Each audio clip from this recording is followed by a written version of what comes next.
長安迎接住我哋啊！我哋到啦，終於到拉薩啦！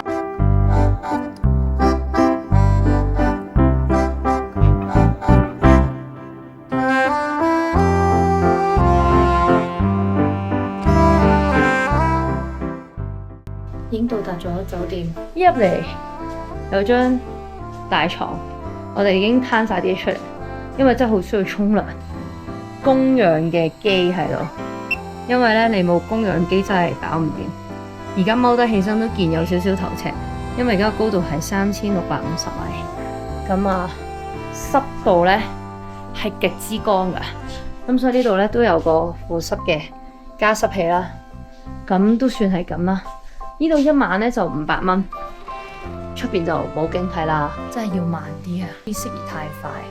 其實我哋本來咧 book 咗另一間好近火車站，叫麗峰，咁喺 Agoda 嗰度訂，但係咧你唔係內地居民，你係香港居民咧，佢唔接受咯，佢要申請啲 license， 佢先至可以俾我哋入住。你就喺 Agoda 嗰度申請退咗款啦，佢聲稱30內會退到俾我啦，希望成功啦。希岸酒店啊叫做，唔得啦，我哋而家今日佢好好人，其實9點到咧。佢就已經幫我哋 check in 入嚟啦，得翻呢間房，佢聲稱打俾佢嗰陣，咁我哋而家食啲嘢咧，就唞下休息下先出去玩。唔夠休息咧，真係好容易會唔舒服。我哋而家咧去到一個社區入邊，因為我哋要揾嗰間旅行社，試完我哋係網上咧俾咗200蚊訂金啦，跟住佢啱啱咧我哋瞓醒覺先話要收埋我哋尾數，仲逼我要3點前喎，跟住我就覺得好服啦，跟住我就直接鏟去佢公司嗰度，然後我哋咧搭完架車之後咧，又唔知落咗去邊喎。說實話哈，西藏這個地方，補給站很少啊，所以說呢，我們能補給的地方，大部分就在自喀則這個地方可以補給。如果我們氧氣沒了，那就可以繼續補給啊。然後呢，還有一個短款的一搭一機。然後行程方面呢，就是基本上是按這個行程走，出了拉薩，我們的海拔平均保持在4500米左右。啊。反正就是很辛苦，今晚應該會微信我哋，聽朝就應該7點鐘出發，希望我哋冇俾人困啦。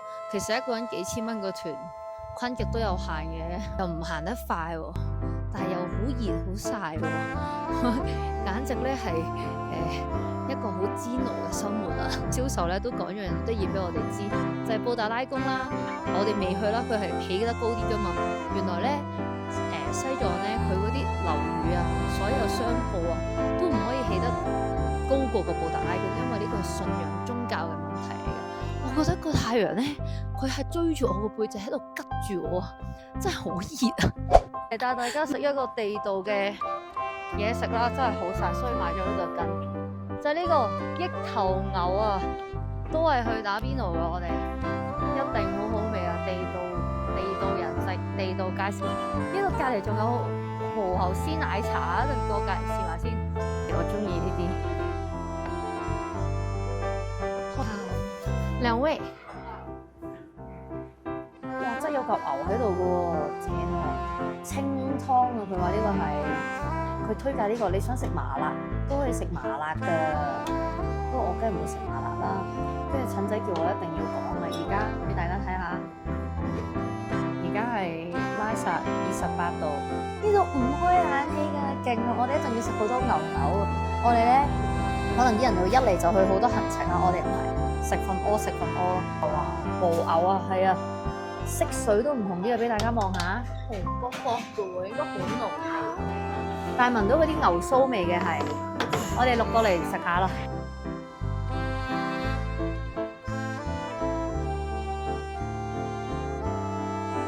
嗰種入口即溶嘅感覺啊，呢個高湯啊，哇好飲啊個湯，同我想象中唔同咯，即係我以為佢會係好銀口嗰啲，但係完全唔係咯。咁係咩啊？聞口，好嫩咯。佢係佢湯底入邊嗰隻牛，新鮮嘅牛。不過我想講價錢幾貴喎，個湯底知唔知幾錢？168人仔，跟住呢啲牛40幾蚊人仔。菜都要10零20蚊，最平好似係個蘿蔔片12蚊。但係你知啦，如果你深圳食可以係平啲噶嘛，個湯底一定唔會咁貴啦。同個湯單我覺得同香港差唔多價錢，不過我覺得係值嘅。同埋你去到西貢自治區喎，都要試下。你睇下佢唔講嘢，係咁食喺個隔離，係咁夾，係咁夾。佢要專心食，唔係俾佢食晒啲牛。你睇下嗰度攞晒成大片啊佢！哇！我哋要飲下呢個拉薩出名盛產嘅啤酒。哇！佢啲冰係溫常溫嚟嘅，凍咗㗎啦。幾得意嘅喎，陣味唔係好啤酒喎，有少少似酸蜜蜜咁樣嘅喎，craft beer 嘅 feel 喎，10蚊㗎啦。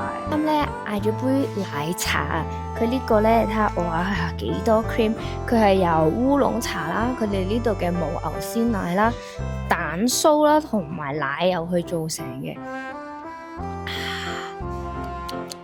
茶味好香濃。個牛奶味我唔覺得好重，我都叫佢做咗小甜。你係可以喺度睇書，有好多呢啲關於去西藏嘅書。大家好啊，我哋嚟到布達拉宮耶！我哋暫時未有高反出現，仲有發現咧，吸嗰啲氧氣咧，真係有用喎！我哋度咧嗰啲血氧含量咧，由80你真係變翻90頭啊，都好好噶啦。咁我哋而家咧嚟到咧側邊好多嗰啲係可以打卡、化妝、換衫、影相嗰啲，不過我哋對呢啲就真係冇乜興趣。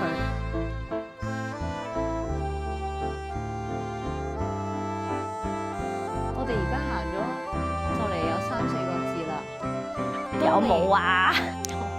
我覺得自己行咗到拉薩咧，就已經話我哋唔好鬧交，鬧交咧激動咁點啊？咪高反。同高反，跟住我哋就協議咗，我哋落翻去成都先鬧交，有咩過埋呢幾日再講，或者攞住啲氧氣咯，係攞住嚟鬧。我哋咧好 weak 㗎，我哋咧7點30幾分先嚟啊！我哋因為嫌曬又嫌多人，而家係夜晚咧7點30幾分，咁我哋行而家咧係一個好舒服、好舒適嘅，好涼爽而家係嗰個環境嚟。側邊咧好多嗰啲鋪仔啊，你哋如果中意買嘢食嘢咧都可以去。其實我哋今日就冇買門票，因為咧我上網查嘅時候就發覺咧都幾麻煩。首先你預約已經要俾錢啦，跟住咧你嚟到之後咧，你用預約嘅嗰張飛要再去買飛啦。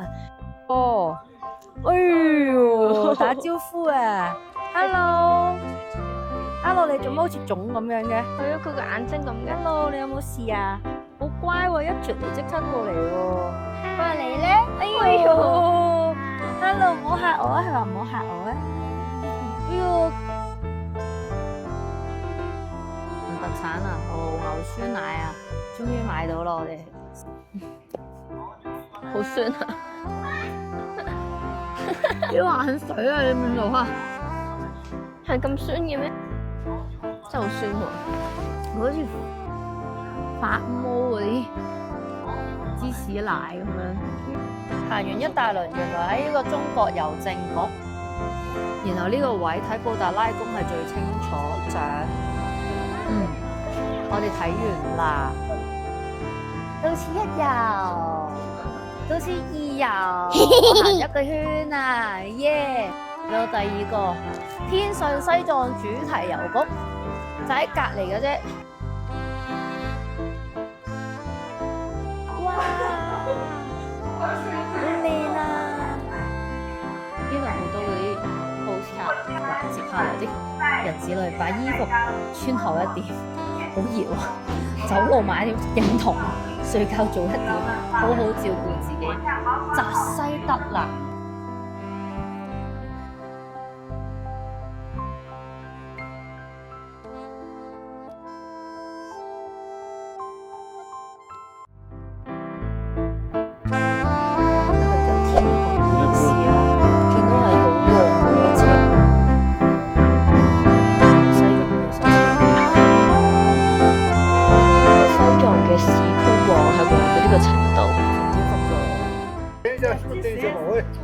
超級多嘢買嚟食，請問同深圳有咩分別呢度？冇。喺晒呢個店收錢收到手軟，你睇下呢啲鋪頭好易賺錢啊！因為拉薩真係冇乜呢啲鋪頭行。你臨上路之前，梗係要買下啲衫，精神晒，醒晒，嘢都唔使成街 shopping。佢佢而家血含氧量都幾靚，升上去啦，慢慢你見到90啦，神唔神奇啊？96啦，你睇下就係咁啦。自從我高反過之後，呢支嘢我覺得要買嚟一試外賣，街都唔出啦。買完一輪嘢之後，不如返酒店啊！因為其實天黑之後咧係9點噶，你知唔知啊？自己都唔知躝咗啦，街躝到咁夜，跟住轉個頭返到酒店10點，跟住都其實不如返酒店嗌外賣啦咁樣。聽日都一早起身出去玩嘅，跟住仲要執嘢咧，你睇下喺度7個大風扇咁樣瞓咗個一陣，你睇下暖到，仲要洗衫。好啦，我哋一陣食串燒見。我哋食完呢個串燒之後呢，我就要準備瞓覺啦，因為聽日我哋要7點鐘起身出發我哋嘅西藏之旅啦。記得捉實我哋嘅行程啦！如果大家中意呢條片嘅話，記住 like、comment、share 同埋 subscribe。拜拜。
我哋食完呢個串燒之後呢，就準備要瞓覺啦。因為聽日我哋7點起身呢，就要出發我哋嘅西藏之旅啦。大家記得捉實我哋嘅行程啦。如果大家鍾意呢條片嘅話，記住 like、comment、share、subscribe。